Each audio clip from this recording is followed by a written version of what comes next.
Good morning students, let's try chemistry. आज हमारी ये वीडियो है आपके चैप्टर 8 ऑर्गेनिक केमिस्ट्री का, जो चैप्टर नंबर 3 है। और वैसे आपका चैप्टर नंबर 8 है, उसके मैं इंपॉर्टेंट क्वेश्चंस आपको बताने वाली हूँ जो बोर्ड एग्जाम के लिए बहुत इंपॉर्टेंट है। Chapter aldehydes, ketones and carboxylic acids के चैप्टर में से, ठीक है। ये सभी मेन इंपॉर्टेंट क्वेश्चंस अगर आप कर लेते हैं तो आपको कुछ और करने की ज़रूरत नहीं है बच्चा, ठीक है। ये इतने इंपॉर्टेंट क्वेश्चंस हैं जो मैं आपको बताने जा रही हूँ, क्योंकि इससे बाहर एक भी सिंगल क्वेश्चन नहीं आता कहीं से भी, ठीक है। चलिए तो स्टार्ट करते हैं अपनी वीडियो को। फर्स्ट क्वेश्चन जो आपका इस चैप्टर से बनता है वो है ऑक्सीडेशन ऑफ अल्कोहल्स, जिससे आप एल्डिहाइड और कीटोन का प्रिपरेशन करते हो, ठीक है। प्राइमरी अल्कोहल से एल्डिहाइड का प्रिपरेशन होता है और सेकेंडरी अल्कोहल से कीटोन का प्रिपरेशन होता है, ठीक है। नेक्स्ट मेथड है आपका डिहाइड्रोजिनेशन ऑफ अल्कोहल्स। अल्कोहल का जब डिहाइड्रोजिनेशन करते हो, डिहाइड्रोजिनेशन मतलब हाइड्रोजन का रिमूवल जब आप करते हो, तो वहां से आपका एल्डिहाइड और कीटोन का फॉर्मेशन होता है, ठीक है। नेक्स्ट है आपका Rosenmund reduction, very very important reaction, जिसमें आप बेंजोइल क्लोराइड की रिएक्शन कराते हो हाइड्रोजन पैलेडियम बेरियम सल्फेट की प्रेजेंस में, और बेंजल डिहाइड का फॉर्मेशन होता है। मल्टीपल टाइम से रिएक्शन एग्जाम में आई हुई है बच्चा। देन सिमिलरली आपके स्टीफन रिएक्शन है जो मल्टीपल टाइम्स आई हुई है और फिर से आ सकती है, जिसमें अल्काइल साइनाइड, जिसे नाइट्राइल भी बोलते हैं, उसकी रिएक्शन कराते हैं स्टीफन रिएजेंट से, जो है स्टेनस डाइक्लोराइड विद HCl, आपको इमाइन बना के देता है और हाइड्रोलिसिस करने पे आपको एल्डिहाइड का फॉर्मेशन करके देता है, ठीक है। इसके बाद एक डायरेक्ट कन्वर्जन भी आपको आती है विदाउट यूजिंग स्टीफन रिएजेंट और स्टीफन रिएक्शन। वो है आपका यूज ऑफ डिबाल एच, ठीक है, यानी कि डाई आइसोब्यूटाइल एल्यूमिनियम हाइड्राइड, जो आपके एल्काइल नाइट्राइल यानी कि साइनाइड को डायरेक्ट कन्वर्ट करता है एल्डिहाइड में, ओके। नेक्स्ट है Etard reaction, again very important, जिसमें आपको एक क्रोमियम कॉम्प्लेक्स को लर्न करने की जरूरत बिल्कुल भी नहीं है, डोंट वेस्ट योर टाइम। टॉल्विन को chromyl chloride with carbon disulphide की प्रेजेंस में एंड हाइड्रोलिसिस करके हम डायरेक्टली कन्वर्ट कर सकते हैं बेंजल डिहाइड में, ओके।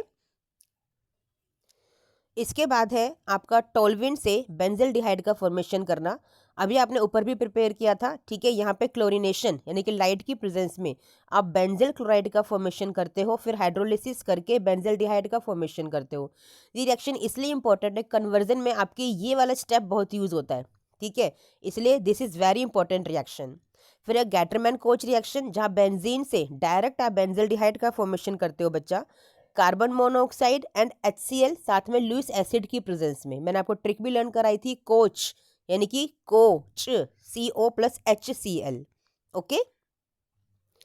इसके बाद इंपॉर्टेंट है फॉर्मेशन ऑफ साइनोहाइड्रिन, जिसमें आप एल्डिहाइड कीटोन कुछ भी लीजिए, उसके साथ आप रिएक्शन कराते हैं हाइड्रोजन साइनाइड की, और आपका फॉर्मेशन होता है साइनोहाइड्रिन का, ठीक है।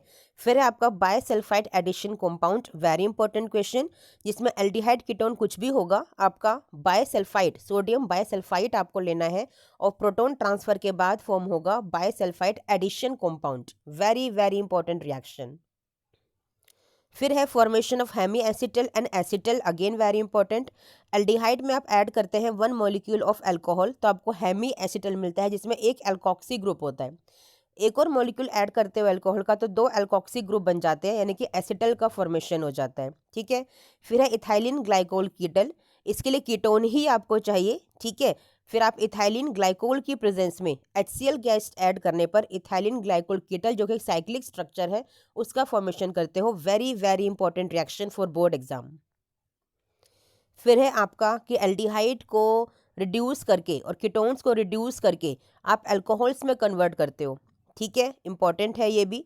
फिर है आपका Clemmensen reduction and Wolff Kishner reduction, जिसमें दोनों में ही आप हाइड्रोकार्बन में कन्वर्ट करते हो। डिफरेंस क्या है, एल्डिहाइड कीटोन तो दोनों को चाहिए चाहिए। क्लेमेंजन में आप जिंक एमलगम यूज करते हो विद HCl, और वुल्फ किश्नर में आप यूज करते हो हाइड्राजीन, जिसमें वाटर का रिमूवल करते हो, और ऐड करते हो पोटेशियम हाइड्रोक्साइड और इथाइलिन ग्लाइकोल, और हीट करने पे आपको आपका हाइड्रोकार्बन मिल जाता है, ठीक है। ये रिएक्शन बहुत इंपॉर्टेंट है कि एल्डिहाइड का ऑक्सीडेशन करके आपको कार्बोक्सिलिक एसिड मिलता है, वेरी इंपॉर्टेंट, ओके। फिर है आपका tolerance test and feelings test, दोनों ही बहुत ज़्यादा इंपॉर्टेंट है। टॉलरेंस टेस्ट में आप एल्डिहाइड का टेस्ट करते हो, ठीक है, जो कि आपका यहाँ पे एरोमेटिक एंड एलिफेटिक दोनों ही एल्डिहाइड के टेस्ट के लिए होता है टॉलरेंस टेस्ट। यहाँ पे सिल्वर अमोनिकल नाइट्रेट सॉल्यूशन होता है जहाँ पे आपका कार्बोक्सिलेट बनता है और सिल्वर मिरर बनता है। फीलिंग्स टेस्ट में आप सिर्फ और सिर्फ एलिफेटिक एल्डिहाइड का टेस्ट कर सकते हो। यहाँ पे आपको एल्डिहाइड के साथ 2 कॉपर के आयन लेने होते हैं, 5 OH नेगेटिव, क्योंकि फीलिंग सोल्यूशन ए में आपका होता है copper sulphate, aqueous copper sulphate solution blue colour का, और बी में होता है आपका सोडियम पोटेशियम टार्टरेट जिसे रोशिली सोल्ट भी कहते हैं। तो यहाँ पे आपका कार्बोक्सिलेट अनायन बनता है, दोनों में सेम है, बस यहाँ पे आपका Cu2O बनता है जो कि रेडिश ब्राउन पीपीटी है। इस तरह से आप डिफ्रेंशिएट कर पाते हो, ठीक है। फिर है आपका आइडोफोम टेस्ट जिसे हेलोफोम टेस्ट कहते हैं, बहुत इंपॉर्टेंट है। इसके लिए आपको मिथाइल कीटोन की प्रेजेंस की ज़रूरत होती है। सोडियम हाइपोहलाइट आप ऐड करते हो और आइडोफोम का फॉर्मेशन करते हो या हेलोफोम का फॉर्मेशन करते हो। ये तीनों रिएक्शंस इतनी इंपॉर्टेंट है बेटा कि आप समझ भी नहीं सकते हो। ये किसी न किसी रूप में आपको एग्जाम में देखने के लिए मिल ही जाएंगी, ठीक है। इसके बाद है एल्डोल रिएक्शन, बहुत इंपॉर्टेंट है, जिसके लिए अल्फा हाइड्रोजन का होना बहुत ज़रूरी होता है। इसमें 2 मॉलिक्यूल्स लेते हो एल्डिहाइड के with presence of dilute NaOH और आप एक एल्डोल का फॉर्मेशन करते हैं। कंडेंसेशन के लिए वाटर का रिमूवल करोगे और एक एल्कीन का फॉर्मेशन करोगे, ठीक है। फिर है आपकी कैनिजारो रिएक्शन जिसके लिए अल्फा हाइड्रोजन नहीं होना चाहिए। यहाँ पे 2 मॉलिक्यूल्स आप ऐड करते हो, रिएक्ट कराते हो फॉर्मल्डिहाइड या बेंजल्डिहाइड के कॉन्सेंट्रेट KOH या कॉन्सेंट्रेट NaOH के साथ, जिसमें एक आपका अल्कोहल बनता है और दूसरा बनता है आपका फॉर्मेट, ठीक है। इंपॉर्टेंट रिएक्शन है दोनों के दोनों, एल्डोल भी और कैनिजारो भी, वेरी इंपॉर्टेंट। ये क्वेश्चन तो 2 तरह से पूछा जाता है। एक तो आपका सिंपल रिएक्शन की फॉर्म में कि बेंजल्डिहाइड का जब नाइट्रेशन आप कराते हो तो आपको मेटा प्रोडक्ट मिलता है, मेटा पे नाइट्रो मिलता है। तो सब्जेक्टिव क्वेश्चन यहाँ से एक बनता है बच्चा कि आपको ऑर्थो पैरा क्यों नहीं मिलता। तो मैंने अपनी प्रीवियस वीडियोस में आपको बताया है कि जो कार्बोनिल ग्रुप होता है CHO में, वो इलेक्ट्रॉन विड्रॉइंग नेचर का होता है, जिसकी वजह से इलेक्ट्रॉन्स को खींच लेता है। और इलेक्ट्रॉन्स कहाँ पे प्रेजेंट होते हैं, ऑर्थो और पैरा पोजिशन पे। जब इलेक्ट्रॉन्स वहाँ से खींच लिए गए तो कहाँ पे बचे, मेटा पे बचे, जहाँ थोड़े बहुत भी थे। तो इसलिए वहीं पे आपका जो इलेक्ट्रोफाइल है आके अटैक करता है।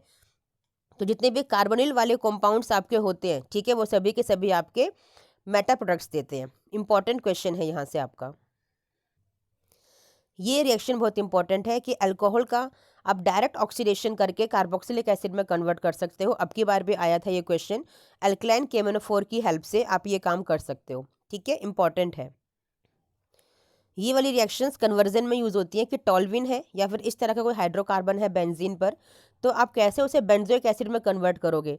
सिंपल है, KOH KMnO4 डालिए हीट करके और हाइड्रोलिसिस कर दीजिए, आप डायरेक्ट कन्वर्ट कर सकते हो। कन्वर्जन में बहुत आती है ये वाली रिएक्शन, तो आपको पता होनी चाहिए, ठीक है। सिमिलरली कन्वर्जन में ये भी यूज़ होती है कि नाइट्राइल का आप एल्कलाइन या बेसिक मीडियम में रिएक्शन कराओगे तो आपका अमाइड बनेगा। फिर अमाइड में फिर एल्कलाइन या बेसिक मीडियम आप दोगे हीट करके, तो आपका कार्बोक्सिलिक एसिड का फॉर्मेशन हो जाएगा। वेरी वेरी इंपॉर्टेंट, ये रिएक्शन भी बहुत यूज़ होती है कन्वर्जन में बच्चा। तो जो भी मैं आपको बता रही हूँ, ये सारी रिएक्शंस को 10-10 बार प्रैक्टिस कर लो, मेरी वीडियोस से कई बार गो थ्रू हो जाओ, कई बार देख लो, ताकि आपको ये सारे क्वेश्चंस लर्न हो जाए बाय हार्ट। बार बार लिख लिख के प्रैक्टिस कीजिए बच्चा, ठीक है, क्योंकि क्वेश्चंस यहाँ से बाहर बिल्कुल भी नहीं आता, नहीं आएगा।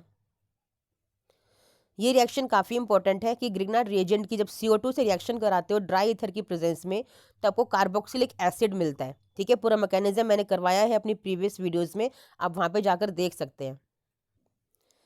फिजिकल प्रॉपर्टी में आपका एसिडिटी का ऑर्डर बहुत इंपॉर्टेंट है, क्योंकि जितना ज़्यादा इलेक्ट्रोनेगेटिव होगा वो उतना इलेक्ट्रॉन्स को खींचेगा, तो ज़्यादा एसिडिक बनाता है ग्रुप को। तो इसमें इंक्रीजिंग या डिक्रीजिंग ऑर्डर में अरेंज करने के लिए आपको एक क्वेश्चन एग्जाम में ज़रूर आएगा, ठीक है।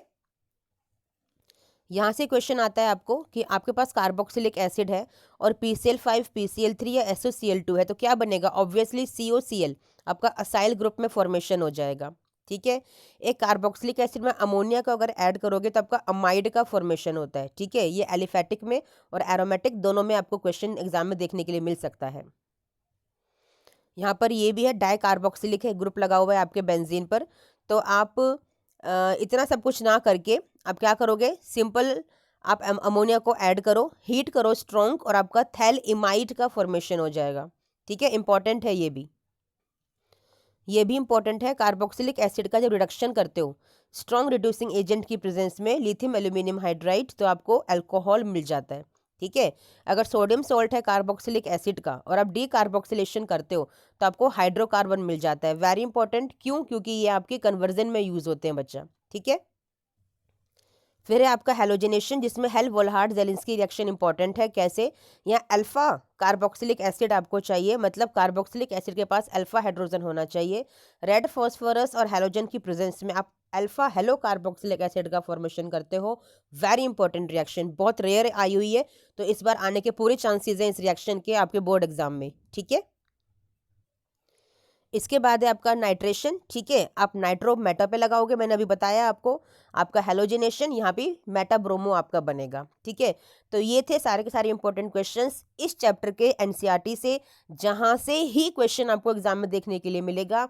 इसके अलावा क्वेश्चन नहीं आ सकता बच्चा, क्योंकि आता ही नहीं है, क्वेश्चन बनता ही नहीं है इसके अलावा, ठीक है। सब्जेक्टिव भी यहीं से आएगा, आपका क्वेश्चन रिएक्शन भी यहीं से आएंगी।